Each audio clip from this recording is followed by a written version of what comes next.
Oromoo seenaa qeenxeeti. Calii calanqoo asoosama. Aanoleen asoosama. Wanni Amaarii nama godhe hin jirtu jeeti boodarra maal godhe Minilik du'aa kaaseeti haasofsiisee jechuudha.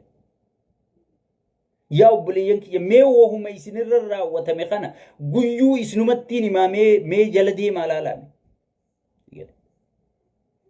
Kana hunda wanniin si haasa'uuf akka ati teessee hidhiif nyaattuumi akka ati qophooytee tokkummaa kee ka duraanii sanitti deebitu. Gosummaa wal qooduu dhiiftee naannoo wal qooduu dhiiftee yoo wallaggaa du'e cinaasan hokkolee yoo walloo du'e muyyaaleen hokkolee akka dursanitti akka deebitu ufiin si haasa'u jira. Diinni kee guddaatu aangorra jira malee ilmi kee aangorra jiruun si himu jira. Ilmi kee aangorra jiruun si himu jira. Nuti yoo shawaan ka'ee aangoo dhugaa san harkate Harargee harkate Arsii harkate meemma namni ka shawaa buqqa'u jiru ni jira. Namni ka shawaa boo'u jiru ni jira. Namni ka shawaa master plan irra fidanii biyya guutuu jala wanta godhu jiran ni jira. Sigale koriidarii jedhanii dura shawarratti hiikmee kan eegale ilmaan shawaatiin obboleeyyan kee dhiiga kee isaanii mee naa himime mee maal harkatti mootummaa shawaatu maarree qabate baala gizeen isaanii maarree miitirqishoo jansii gale mee maal harkate uummanni keenya arrallee zabanyaadha. Amma waan maraattuu takka faata miilaan beekamti takka faadha way harkatte jettee naa himta siya. Sun farsoo fi daabboo quufnaan Amaara kana gangalchinaan bakka bilisummaan isii hangasi. Maaliif mataan isaa hangasuma yaada siya. Qabeenya guddaa hangasuma beekaa jechuudha. Bishooftuun guutuun tan irraa gurguramte ilmaan obboleeyyan keenya kashawaa kanaan yoo mootummaan tasaanii taate maaliif beenyaan kafale Shimallis ol bahee beenyaan hin jiru hin jenne akkana akkaata siin hin jenne waanuma xiqqoo wayyaaneen dura afaan nama diddibdu sanuu hin dhoorkine mee Oromoon maal harkatere balaatti dhufte malee maaltu Oromoo dhufere kan Oromoon ilma kiyya jee bira dhaabbatu. Kan Oromoon ilma kiyya jee ilma kennee fi lolchiisuuf mee maal harkatere. Amma kan Amaarri walitti qabee oofu jiru kun dilli Amaarri walitti qabee oofu jiru kun harki guddaan Harargee fi Arsii fi Jimmaa fi Baalee jansii guutuun ijoolleen oofaa jirantu. Maaliif informeeshina kennanii fi ijoolleen firraa udha'uu hin dandeessu bakka teessutti itti fidanii jechuudha. Maaliif jeneraalota jaartiin Amaara galfireendiin tan indazaa na hojjechiisiisaa bulu mana farashatti Amaara. Informeeshina kennitiif jechuudha. Halkan harka isarra baasaa bulteeti sagalee rikoordii gootee fi bakka akkasii jiran jetti itti geessiti jechuudha.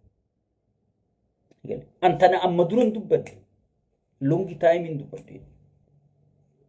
Saniifuu uummanni keenya waan harkatti hin qabdu waan dhabde malee.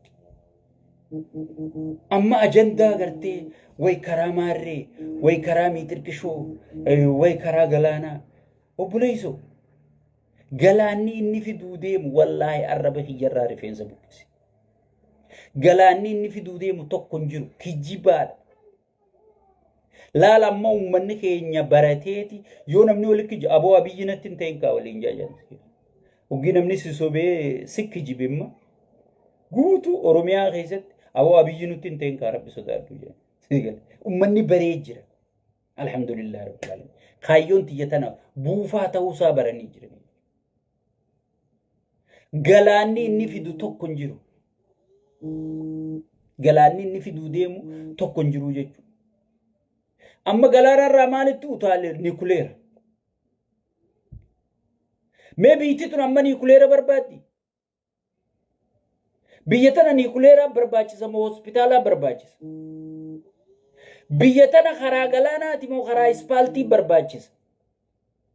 Hulaa galaanaati moo hulaa gartee karaa ispaaltii barbaachisa. Mee naa himi. Biyya hospitaala gaarii hin qabne biyya hospitaaluma sanuu hanguma qabdu sanuu tajaajila sirri kennuu hin dandeenye. Jarumachi keessa taa'u doktoroota saniifuu bayii gaarii baaftee qalbii takkaan durgoo gaarii kafaltee fi duutii isaan irratti gartee waan isaan madaalaa overtaayimii hunda kafaltee fi hospitaalummaan hanga jiru sunuu ummata tajaajiluu hin dandeessisiin irratti. Sigale. Mee kanaaf niikuleera jaartame. Enerjii niikuleera nageenyaa jaarraa jira. Mee karaadha moo mana barnootaati moo mana buufata fayyaati moo mee niikuleeraa dursame. Ajanduma jijjiiru amma ajandaa galaana diimaa nama irraanfachiisuu fi niikuleeraan asbaanii niikuleera jaaru yaana maarra jaaru yaana. Adeeroo kun yaada gaafa mallasfaa lafa kaa'ame kan inni oofu jiru. YouTube irra dhayitanii barbaaduu dandeessan. Viidiyoo barbaadaatiin jira isiniif hin asbaasu. Wanni inni haaree fidee biyya tanaa wanna godhachuu hin jirtu. Saniifuu uummanni keenya nama maraatee wajji maraachuun isinirra hin jiru. Nama dantaatee hin qabne wajjiin dantaatee gurguruun sirra hin jiru. Maaltu si barbaachisa? Kana hunda wanniin siyaasee tokkummaa kee jabeeffadhu. Wabootee dhageeffadhu. Dhugaan siimaa. Arra nama lubbuu sii kennuu jira. Arra raayyaa ittisaa keessa ilmaan keetii jira. Ilmaan kee qunnama. Hattuun tun akkatti gatii harkatturra qophaa'e. Tokko yoo dhufee hayyama keetiin ala gartee akka bakka san qabachuu hin dandeenyetti if qopheessi. Beekadhu. Arra Amaaraa fi Tigreen arra wal ta'ee wajji lolu jiru kun lola seenaa osoo hin taane lola viidiyoon lafa jiru. Kan namni gudeedame Finfinnee keessa jiru. Kan namni buqqifame waldaa keessa jiru walii galanii wajji lolu jiranii. Anaa fi ati maal godhan hayyoota keenya jalaa nu baasuudhaaf akkanaa fi ati hayyoota keenya dhageeffanne. Akkanaa fi ati gartee waboo keenya dhageeffanne nu godhuuf maal godha bar diina seenaatii wajji gartee diina seenaatii wajji wal ta'aniiti diina seenaa lafa qabsiisuu deemanii diinni Abiyyi caalee ni jira dhugatti. Diina seenaa nuti seenarraa dhageenya. Diinummaa Abiyyi garuu ija teenyaan garree jechuudha. Diina ijaan garte moo kan diina seenaa dursa. Uummanni keenya wanni if gaafachuu qabu. Jarammoo hayyoonni isaanii akka wal ta'an irratti hojjetanii jechuudha. Warra hayyoota isaanii irratti olola oofullee if keessaa xaraganii jechuudha. Saniini wal ta'anii jechuudha. Nuti garuu warra hayyoota keenya irratti abbootiin qabeenya keenyaa faarsee bulaa biteeti akka jaawar arrabsan akka marroo xiqqeessan godhaa jechuudha. Abbootiin siyaasaa gartee gujjaaf jeeti warra marroo xiqqeessuu fi warra jaawar arrabsu warra taayyee xiqqeessuuf eegumsa godhaa jechuudha. Abbootiin aangoo. Abbootiin qabeenyaa immoo akka gartee warri jaawar xiqqeessuu fi warri hayyoota keenya xiqqeessu kun warri gartee waboo xiqqeessu kun akkam beelooyne gartee baay'ataan duuba dhaabbataa jechuudha. Saniifuu amma mee ilaala wanni feemasii fi jettu tanii nama maqaatti baase ta afaan dheerattu ta sammuu duwwaatun ta sammuu qullaatun mee takkuma sii ta ummataa sagalee taatu arge. Takkuma sii ta ummataa sagalee taatu maaliif ichii faayidaa harkatti warra PP deeggaruu biraayis faayidaa barbaaddi.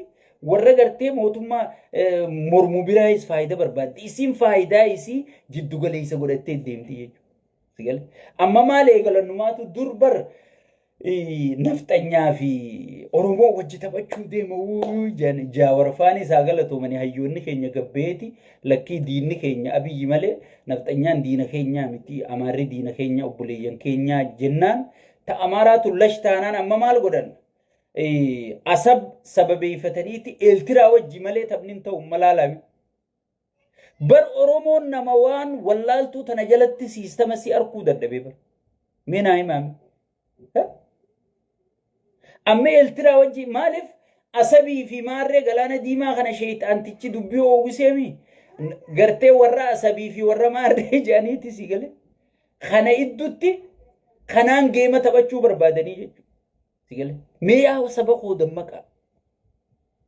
Warri immoo ajandaa ummataa kana jijjiiruu barbaadan isin laalaa jirra, isin hordofaa jirra, gatii keessan numa argattan.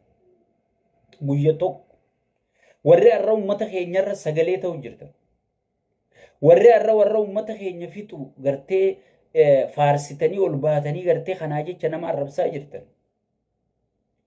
Rabbilleen isinirraa kafaluu ta'a, Oromolleen isinirraa kafaluu ta'is. Tana gurra isin calawu. Wanni nuti isin kadhan ummata keenyaa sagalee akka isin taatanillee barbaannu.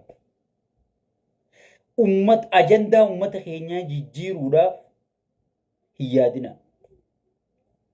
Ajandaa ummata keenya gartee ummanni keenya akka sagaleen harkanne, sagaleen isaanii akka ukkaamamtu ajandaa jijjiiruuf, saba gartee naannoon qooduuf, saba gandaan qooduuf, sigale. Ajandaa keenya gartee jijjiiruudhaaf hin yaalina. Jijjiiruuf yaaltanillee isinitti hin dhiifnu jechuudha. Kanaa booda walii kutanne jechuudha. TikTok irratti inni baana, Facebook irratti inni baana jechuudha. Karaa isin deemtan, goda isin deemtan hunda isin jala deemnee ummata keenya